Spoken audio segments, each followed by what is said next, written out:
چې په هر یو ماشوم کې یو قائد او یو لیډر پروت دی، خو بشرط د دې باندې کو د هغه شانتي تربیت او پلانینګ وکړي شي.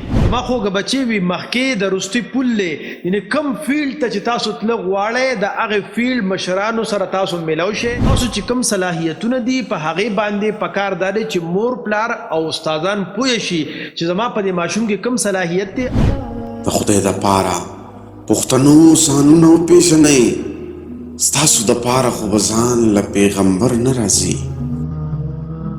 اعوذ بالله من الشیطان الرجیم، بسم الله الرحمن الرحیم.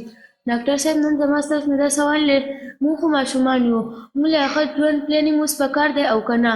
زما خوږه بچي وي د نن ماشومان به د سبا مشران وي. نو کوم خلک هم د سبا دپاره خدمت کول غواړي نو د اوس نه به د خپلو ماشومانو دپاره به پلانینګ او منصوبه بندي ضرور کوي. په دې باندې یو کتاب لیکلی شوی دی لیډر ان می، یعنې هغه دا وایي چې په هر یو ماشوم کې یو قائد او یو لیډر پروت دی، خو بشرط د دې باندې کو د هغه شانتي تربیت او پلانینګ وکړي شي. او تاسو وګوره دا غټ غټ لیډران دیم پرون ماشومان مو نن مشران دي، دا تاسو به ان شاء الله العظیم د سبا مشران یې. اوس تاسو چې کوم صلاحیتونه دي په هغې باندې پکار دا دی چې مور پلار او استادان پوه شي چې زما په دې ماشوم کې کوم صلاحیت دی او د هغې صلاحیت مطابق ستاسو پلانینګ او منصوبه بندي وکړي. نو ان شاء الله العظیم د ښه ژوند دپاره تاسو چې د اوس نه پلانینګ وکړئ نو تاسو به زموږ نه ډېر وړاندې لاړ شئ او د خپل قوم به صحیح طریقې سره خدمت وکړی شئ. سر جی موږ پلانینګ څنګه کوو؟ زما خوږه بچي وي مخکې د روستي پول لې، یعنی کم فیلډ ته چې تاسو تل غواړئ د هغې فیلډ مشرانو سره تاسو ملاو شئ او هغې نه دا تپوس وکړئ چې تاسو دې ځای ته څنګه را رسېدلی یې، تاسو ته کم مشکلات راغلي دي هغه مشکلات ځان سره ولیکئ. تاسو کې کم صلاحیتونه تاسو کم صلاحیتونه زده کړي دي چې د هغې په بنیاد باندې دې مقام ته را رسېدلی هغه صلاحیتونه ځان سره ولیکئ او هغې نه دا هم تپوس وکړئ چې دغه صلاحیتونه په ما کې څنګه راځي، نو چې تاسو هغه منزل ځان ته ولیکئ او هغه مشکلات ولیکئ او هغه صلاحیتونه ولیکئ او د هغه صلاحیتونو زده کولو طریقې ولیکئ. نو دا تاسو دپاره پلانینګ شو.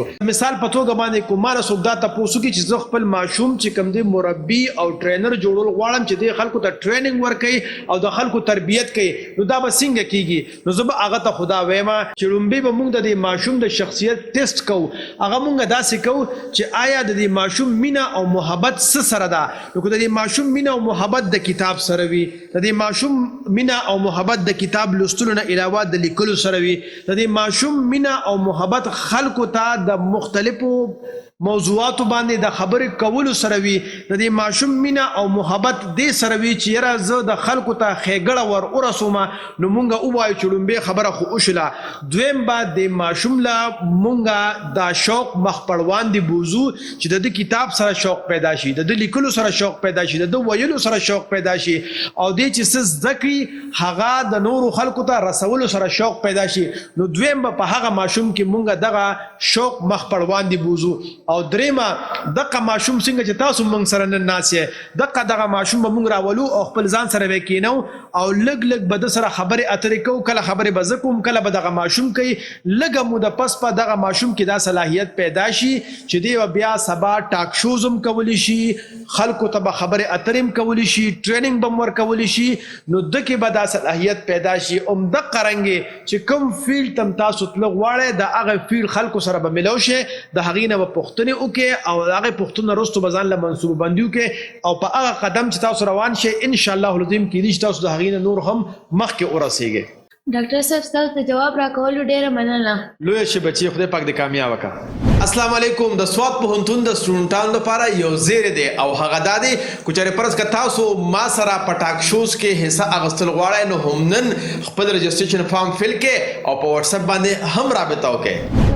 د خدای د پاره پښتنو سانونو پیژنئ، ستاسو د پاره خو به ځان له پیغمبر نه راځي.